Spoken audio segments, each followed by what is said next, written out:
यह चित्र भारत के विभाजन के समय का है। इतिहास के किसी अभिलेख में यह जानकारी नहीं मिलती कि पुरुष के कंधे पर बैठी यह स्त्री उसकी पत्नी है, बहन है, बेटी है या कौन है। बस इतना स्पष्ट है कि एक पुरुष और एक स्त्री मृत्यु के भय से भाग रहे हैं अपना घर छोड़कर, अपनी मातृभूमि छोड़कर, अपनी संस्कृति, अपनी जड़ों को छोड़कर। एक ऐसी विभीषिका जिसके शिकार कोई 200-400 लोग नहीं बल्कि करोड़ों में हैं। इस बात की भी कोई जानकारी नहीं है कि दोनों भारत से पाकिस्तान की ओर भाग रहे हैं या पाकिस्तान से भारत की ओर भाग रहे हैं। कपड़ों और दाढ़ी से अनुमान लगाया जा सकता है कि वे सिख हैं, और यदि सिख हैं तो पाकिस्तान से भारत की ओर ही भाग रहे होंगे। यह मर्मस्पर्शी चित्र केवल इतना बता रहा है कि दोनों भाग रहे हैं मृत्यु से जीवन की ओर, अंधकार से प्रकाश की ओर, तमसो मां ज्योतिर्गमय का साक्षात रूप। अद्भुत है यह चित्र। कोई भी संवेदनशील व्यक्ति इसे देखकर विचलित हो सकता है। कौन सा भाव नहीं है इसमें? दुख, भय, करुणा, त्याग, मोह और शौर्य भी। मनुष्य के हृदय में उपजने वाले सारे भाव हैं इस अकेले चित्र में।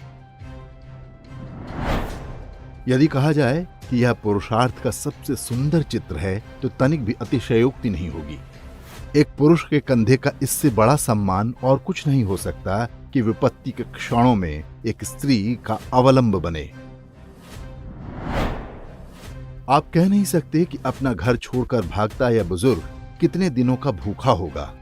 संभव है भूखा ना भी हो, और संभव है कि 2 दिन से कुछ न खा पाया हो, पर यह आत्मविश्वास कि मैं इस स्त्री को अपने कंधे पर बिठाकर इस नर्क से स्वर्ग तक की यात्रा कर सकता हूं, यही संभवतः पुरुषार्थ कहलाता है।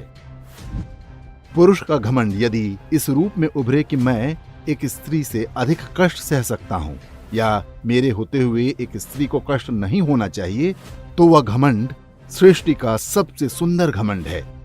इसी से पता चलता है कि घमंड सदैव नकारात्मक ही नहीं होता।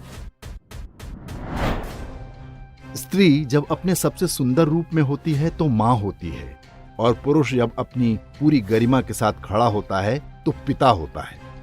अपने कंधे पर एक स्त्री को बिठाकर चलते इस पुरुष का उस स्त्री के साथ चाहे जो संबंध हो, पर उस समय उस स्त्री को इसमें अपना पिता ही दिखा होगा, नहीं तो वह उसके कंधे पर चढ़ नहीं पाती।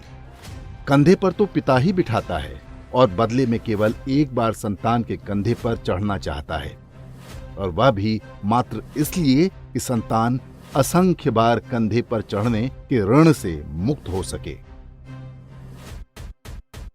ऋणी को स्वयं बहाना ढूंढकर मुक्त करने वाले का नाम पिता है, और मुक्त होने का भाव पुत्र। यही संभवतः मानवीय संबंधों का सबसे सुंदर सत्य है। इतिहास को यह भी स्मरण नहीं कि मृत्यु के भय से भागता यह जोड़ा जीवन के द्वार तक पहुंच सका, या मार्ग में ही कुछ नरभक्षी इन्हें लील गए। पर वर्तमान को यह ज्ञात है कि विश्व में सबसे अधिक जनसंख्या वाले इस देश में यदि ऐसे 1000 कंधे भी हों तो वे देश को मृत्यु से जीवन की ओर ढोले जाएंगे।